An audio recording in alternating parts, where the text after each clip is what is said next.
howdy, how the hell are you? I'm pissing soft people off and welcome back to the channel. Today we're going to be talking a little bit more about Tiffany Farrauto, but a little less about her and more about her husband. So, before we get into it, I'm going to go ahead and let you guys know she had moved out. According to her, this is what she had told me and our group of friends. She had moved out on her own a while back, and it was to get away from him, her husband. He was somewhat abusive, and well, I have some proof that he's not much of a man because of the way that he treated his woman. Though I'm not saying that she done her things right and she didn't have drug problems, so I mean, her life mess was her problem and her doing as well.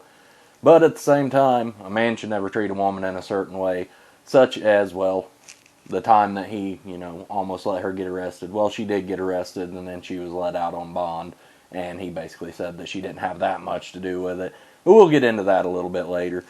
But anyway, let's go ahead and jump over to his Facebook first, show you who he is, show you a little bit about him, some of the stuff he's done on there, some of his charges, how many there are, the ones that involve Tiffany, and then at the very end of the video, I'll share you his statement right after his son's death, 2 days later after his son's death. So, for now, let's go ahead and jump to his Facebook. Now, alright, so as you can see, here we have David Jasmine. He has multiple profiles, but this is his newest one. On April 25th, which is his birthday, 2022, I'm in the process of trying to move, shooting for May 13th, and I could use some help with the expenses, so any birthday donations would help. Money raised, $0. And he posted this on March 20th of 2022. It's been a little over a year since my son was killed, and I was hoping to get some help to honor him with some kind of memorial gift in his name. Please help with whatever you can. Every little helps. Maybe that's what he was going to do, but from what I'm seeing, I'm betting he was probably going to use that money for something else because, according to his rap sheet, he steals an awful lot, so he must need to come up with money for something. Drugs, I don't know. He definitely seems like he would be the type. But anyway, $0 raised. He was in a relationship August 26, 2021. And right here, August 15th, 2021. That is when this profile was created. So, on this profile, this is all there is. There's not a lot. You can't see his friends. I'm sure he has it locked down, stuff like that. And I don't blame him. I have mine the same way. But, if you search somebody's name and you go to posts, even though you can't see anything on his feed, you can see things that he posted on publicly, that are public posts. So, he did this. As you can see, Nigerian singles, David Jasmine, right here. To all the Nigerian women out there, I'm looking for someone who will have a baby with me, and I will marry you for a green card. This is what I look like. That was after he lost the weight. He also has other profiles where he looks exactly like that. But this is him, I confirmed. David Jasmine. Right there, as you can see. Profile picture is the exact same. So, this is him trying to offer foreigners a green card, which, well, let's go ahead and see what this says. What is the penalty for marrying for a green card? At a glance, marriage fraud is a federal crime. If discovered, both the U.S. citizen and the immigrant will face prosecution. So, there he is breaking the law right there on the internet. I mean, if anybody, any law enforcement would like to look at that, I don't know. He actually, I'm sure, didn't get married. So maybe it's not a law to offer it, but once you go through with it. But as you see, he's attempting to go through with illegal things to further his agenda, whatever that may be. Also, he said it was for him wanting a new kid, but he was not any part of his kid's life, according to the mother. The mother told me that he wasn't around and she was keeping him away from him specifically because he was a danger to that kid. So, not sure him having another one would be a great idea, but that's just my opinion, and I have no say in it. He can do what the fuck he wants. He might have 15 more kids out there for all I know. But anyway, let's go ahead and move on to some of the court stuff. As you can see here, David Jasmine, 12/7/2022. Larceny in the 6th degree. He is scheduled on 2/17 of 2023 to go to court for that. So just here in a couple months. So this is a brand new deal. So right here you can see also burglary 3rd degree on the same day.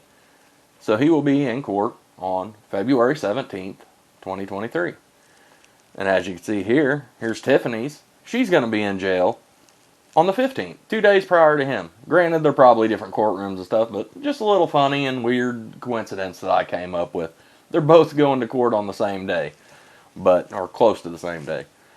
But anyway, let's go ahead and check out some of his former charges. As we can see here, another larceny in 2014, stealing, another larceny, guilty, 16,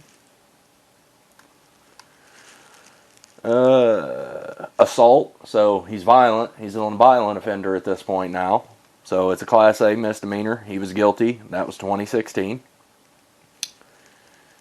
and this one goes back a little bit, for the reason you're about to find out, but as you can see, this one is from 11/10 of 2015, so that's the day that he was originally arrested.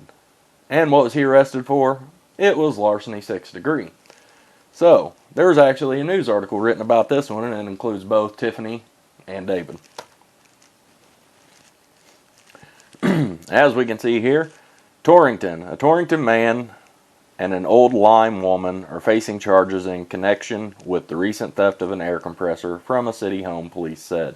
Tiffany F. Farrauto, 28, of 6 Sands Drive, Old Lyme, was arrested November 10th and charged with conspiracy and 6th degree larceny, while David R. Jasmine, 28, of 89 Franklin Street, Apartment 3, Torrington, was charged with 6th degree larceny.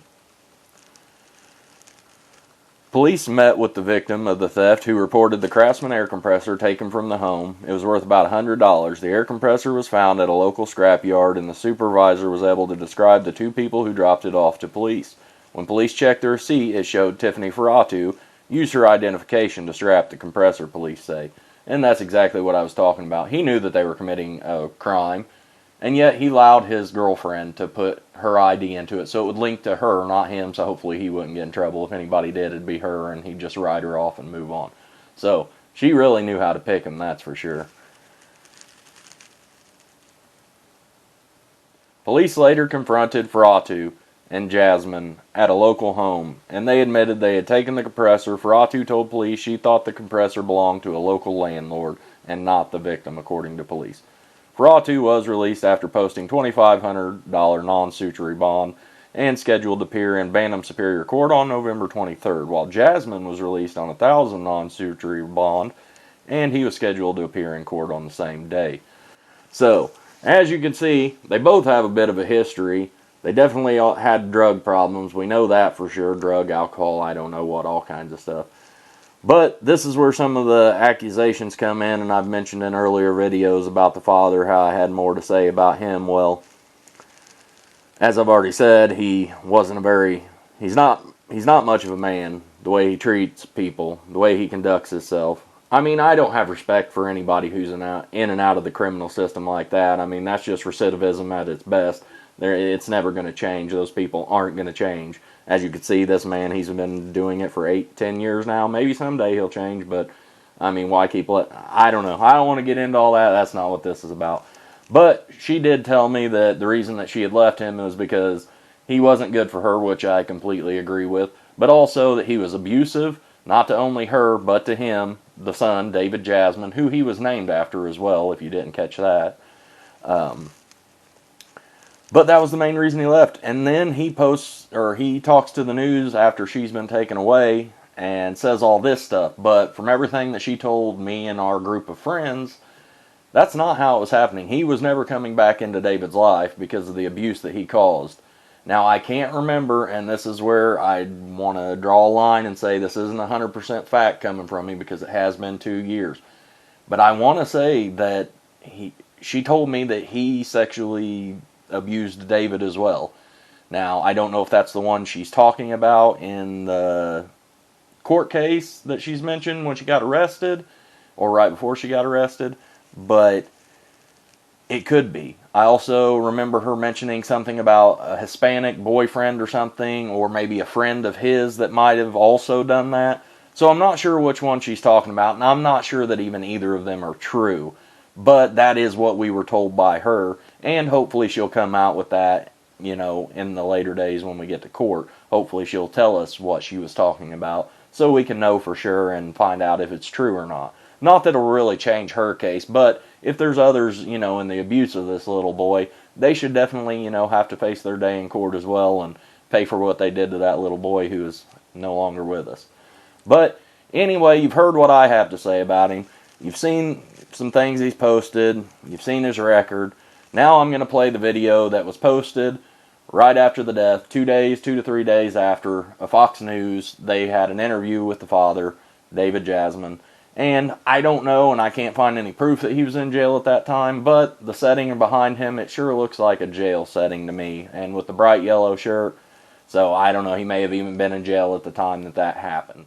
But alright, so that's going to be it. I'm going to go ahead and roll this video of him and what he had to say during that time, right after his son's death. And then you guys can make the decision on, you know, how you feel about the dad and the accusations that I've told you about, that I was told about. You know, granted, this is all third person, so all I'm doing is relaying the information the best that I can remember it, and that is the way that I remember it. It was something along those lines that I just explained to you.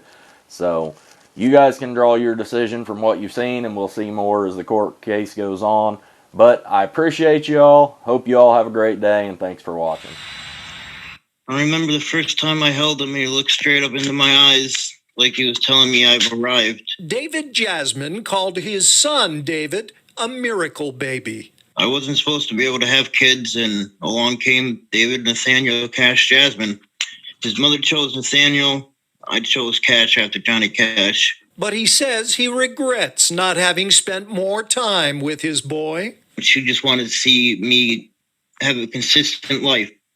Get an apartment, get a full-time job, and just be consistent before she let me back into his life. He said that his ex, Tiffany Farrauto, who's now charged with their son's murder, was trying to be a good mother by keeping him at a distance. I sent her money every chance I got, tried to support him in any way I could. And Dave says there's one conversation with his son he'll never forget. The last time I talked to him, he told me he went poop and pee on the potty. He was a happy kid. What the hell are y'all still doing here?